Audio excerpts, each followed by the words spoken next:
কিছু মৃত্যুর আলামত আছে, এটাই প্রমাণ করে এটা ভালো মৃত্যু নয়, এরকম আলামত আছে না নাই? এক নম্বরে হলো আল ইন্তেহার, আত্মহত্যার মৃত্যু। সমাজে আছে না নাই? উকিয়াতে তো নাই না?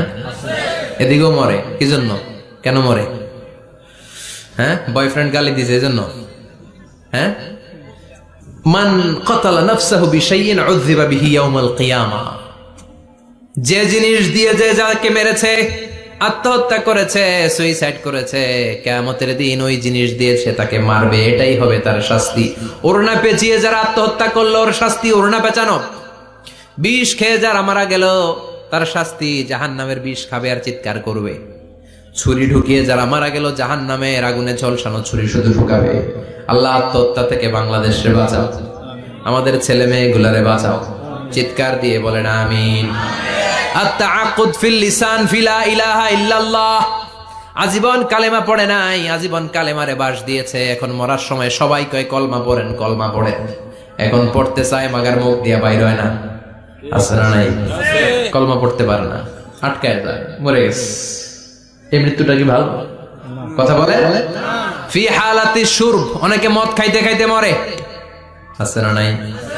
জুলুম করতে করতে মরে, আছে না নাই? অন্যের জায়গা দখল করে মরে, এরকম আছে না নাই? ফি হালাতি ইরতিকাবিল কাবায়ের, যে কোনো কবিরা গুনাহ কর অবস্থা যদি মারা যায় এটা খারাপ মৃত্যু, এটা জান্নাতি মৃত্যু নয়। চিৎকার করে বলেন ঠিক কি না? এরপর ফি সাখাতিল ওয়ালিদাইন, বিশ্বনবী বললেন কোন ছেলে যদি মারা যায় এমন অবস্থায় মা বাবা তার উপর রাগান্বিত, এটা ভালো মৃত্যু? কথা বলেন। গোটা পৃথিবীর বুকে মায়ের চেয়ে আপন কেউ আছে নাকি? এই মায়ের মনে কষ্ট দিয়ে ওই অবস্থায় যদি মারা যায় এই মৃত্যুটা অনেক খারাপ। চিল্লায় বলেন ঠিক কিনা? এজন্য মায়ের সাথে খারাপ আচরণ করবেন নাকি? কথা বলেন। যার মা নাই সে জানে মা না থাকার কি জ্বালা, ঠিক কিনা? যখন রাত্রি নিঝুম এই চোখে ঘুম, একলা শুধু ঘরে তোমায় মনে পড়ে মাগো, তোমায় মনে পড়ে। যখন রাত্রি নিঝুম এই চোখে ঘুম, একলা শুধু ঘরে তোমায় মনে পড়ে মাগো, তোমায় মনে পড়ে। এজন্য মায়ের দোয়া সবচেয়ে বড় দোয়া। মা রেগে আছে, মা বদদোয়া দিয়েছে, বাবা বদদোয়া দিয়েছে, বাবা আপনার উপর অসন্তুষ্ট, ওই অবস্থায় ছেলে মরলে এটা কি ভালো মৃত্যু? এরপরে স্বামী যদি নাখোশ থাকে স্ত্রীর উপর, স্বামী যদি স্ত্রীর উপর রেগে থাকে, অসন্তুষ্ট থাকে, ওই অবস্থায় স্ত্রী যদি মারা যায় এটাও খারাপ মৃত্যু। চিল্লায় বলেন এটাও খারাপ মৃত্যু। এরপরে লাউ ফারিহাল মুসলিমুনা বিমাউতি, কোন লোক মারা গেলে যদি এলাকার মুসলমানরা খুশি হয় এটা কি ভালো মৃত্যু নাকি? কোন লোক মারা গেলে এলাকার মুসলমানরা যদি আল্লাহর শুকরিয়া করে এটা কি ভালো মৃত্যু নাকি? আমরা কি ভালো মৃত্যু চাই নাকি খারাপ?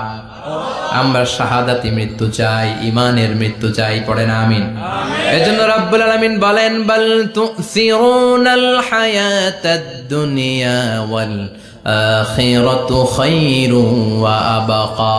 ক্ষণস্থায়ী দুনিয়াটাকে তোমরা বড় মনে করো, এটা বড় না, বড় হলো আখিরাতের জীবন।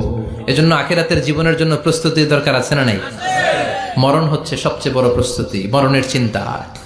মান কানা ওয়াইদান ফাল মাউতু ইয়াকফি, যে নিজেকে সোজা করতে চায় মৃত্যুর চিন্তাই তার জন্য যথেষ্ট। আজকের এই আলোচনার পরেও কি আমাদের টনক নড়বে না? আজকের এই কথাগুলোর পরেও কি মৃত্যু নিয়ে আমরা ভাববো না? আজকের আলোচনার পরেও কি আমার হিসাব শুরু হওয়ার আগে আমি একটু নিজের হিসাব কষে নিব না? আল্লাহ আমাদের সবাইকে কথাগুলো বুঝার ও আমল করার তৌফিক দান করুক। আমরা পড়ি আমিন।